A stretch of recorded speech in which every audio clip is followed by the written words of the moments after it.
जिस प्रकार की जनता को अपेक्षा थी वास्तव में वो करके दिखाया। कहा जाता है कि मोदी है तो मुमकिन है, जो कहते हैं वो करके दिखाएंगे। पहली बार 71 के बाद में तीनों सेना ने इस माफी के एकजुट कार्रवाई की है। तीसरा, एक भी सैनिक या एक भी हवाई जहाज हमारा बॉर्डर क्रॉस करके दुश्मन के इलाके में नहीं गया। और हमने सर्जिकल स्ट्राइक की थी और उसके बाद बालाकोट स्ट्राइक की थी, तो पाकिस्तान कहता था प्रूफ दीजिए, एविडेंस दीजिए, इस माफी की कार्रवाई हुई था। हम युद्ध को आगे बढ़ा नहीं था। साथ ही साथ उन्होंने कहा कि हमने किसी प्रकार का पाकिस्तान की सेना को नुकसान नहीं पहुंचाया, एयरफोर्स को नहीं पहुंचाया, वाइटल इंस्टॉलेशन को नहीं पहुंचाया, सिविलियन को नहीं पहुंचाया। हमारे साथ पीके सहगल डिफेंस एक्सपर्ट हैं, बताएंगे कि क्या हुआ है।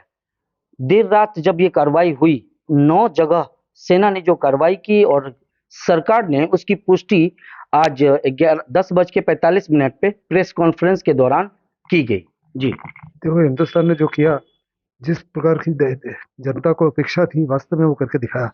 कहा जाता है कि मोदी है तो मुमकिन है, जो कहते हैं वो करके दिखाएंगे। इस हमले में 5 बड़ी चीजें साफ तौर पे नजर आई।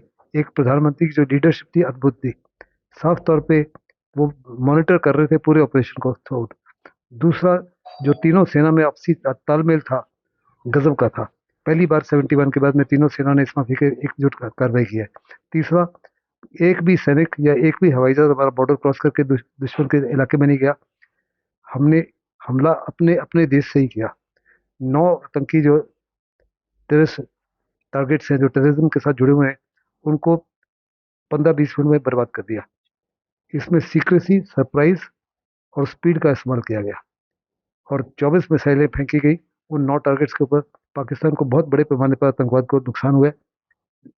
इस समय उसके विजुअल भी मिल रहे हैं। जब हमने सर्जिकल स्ट्राइक की थी और उसके बाद बालाकोट स्ट्राइक की थी, तो पाकिस्तान कहता था प्रूफ दीजिए, एविडेंस दीजिए, इस माफी की कार्रवाई हुई थी। और हमारे विपक्ष के नेता भी कहते थे एविडेंस दीजिए, प्रूफ दीजिए।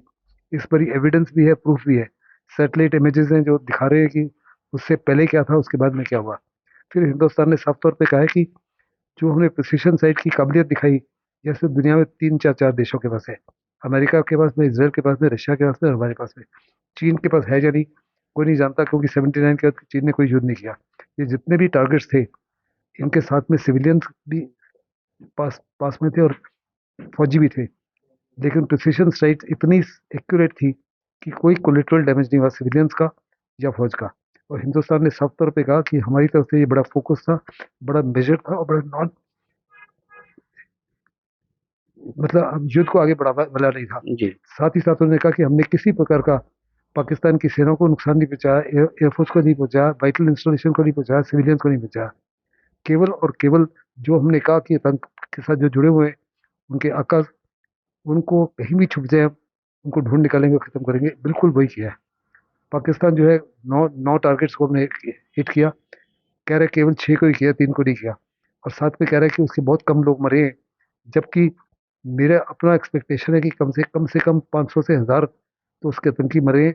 आतंकवाद का जड़ जो है काफी बड़े पैमाने पर बर्बाद हुआ है, उनका जो इंफ्रास्ट्रक्चर था बर्बाद हुआ है। प्रधानमंत्री ने साफ तौर पे कहा था कि मैं आतंकवाद को जड़ से उखाड़ फेंकूंगा।